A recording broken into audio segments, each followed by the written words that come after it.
It is lovely to see her as always, even if most of the time we're all sitting in our PJs right now. We've got our stylist, Raquel Greer Gordian with Greer Image Consulting. Good morning, Raquel. Good morning, Rosie.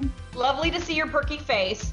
And we're talking about keeping things social distance, Raquel, because so many of us are turning to online in a way that we have never done before. Let's talk about online shopping strategies, because this is some information I desperately needed. So for online shopping, it's important first to start in your wardrobe. So you're going to go in there and you want to make a list of the pieces you're missing or the pieces you feel you need. Now, there are really no essentials in your wardrobe. You know, if you don't love jeans, you don't have to do jeans. If you don't love white tees, you never have to do it. But really understanding what you need in your wardrobe. So when you're going back into the office, do you want to add a couple more, bright work blouses for spring?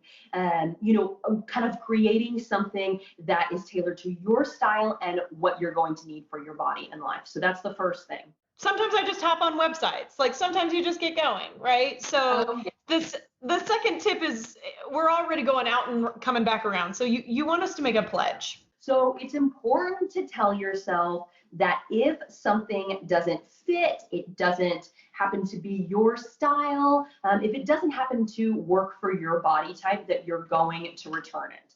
And it seems like this is just something that you would always think if you're online shopping, but so many times I go into people's closets and there's pieces shoved in all kinds of different corners that it just feels like, oh my gosh, returning is so much of a pain, I'll just leave it in here. And you're losing money doing that, and you want to invest in pieces that you really love. So make sure when you're online shopping, you have that list, and you also tell yourself that if it doesn't work, you are going to return it.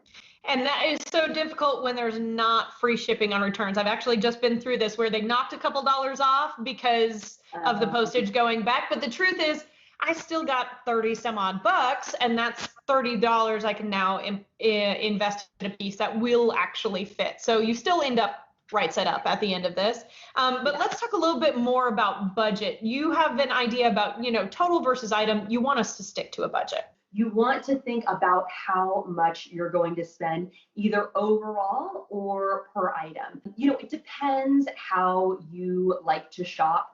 Where you like to shop, what makes sense. Some people, like to, invest in a bag and would spend a lot less on a blouse or shorts or a tee or something like that. So you might want to kind of allocate a lot of money for shoes, bags, bigger things like that, and blouses, pants, maybe not so much. So you want to be clear about how you're going to spend per item or what you would budget overall before you go into the shopping trip. So again, you don't just go crazy. We also want to be specific about what we're buying, Raquel. And the word need comes back up here. Talk to me about that. You want to, when you're actually doing the shopping, you want to kind of go to the list that you created in your closet.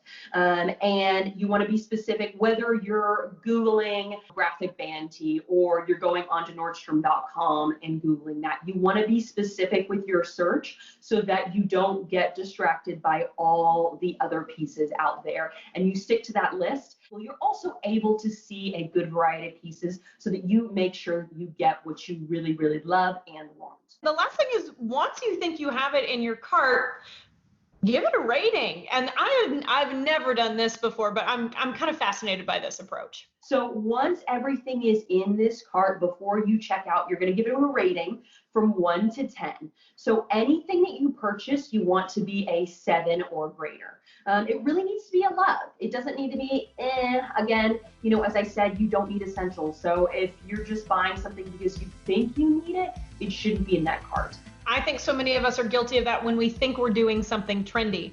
I don't love it, but everybody's wearing it, so I guess I'll buy this thing, which eventually just leads to us needing you to come into our closets and clean it back out one season later. Raquel, thank you so much. Great tips as always, and I will be shopping smarter. Thank you to you, my friend. Thanks, Rosie.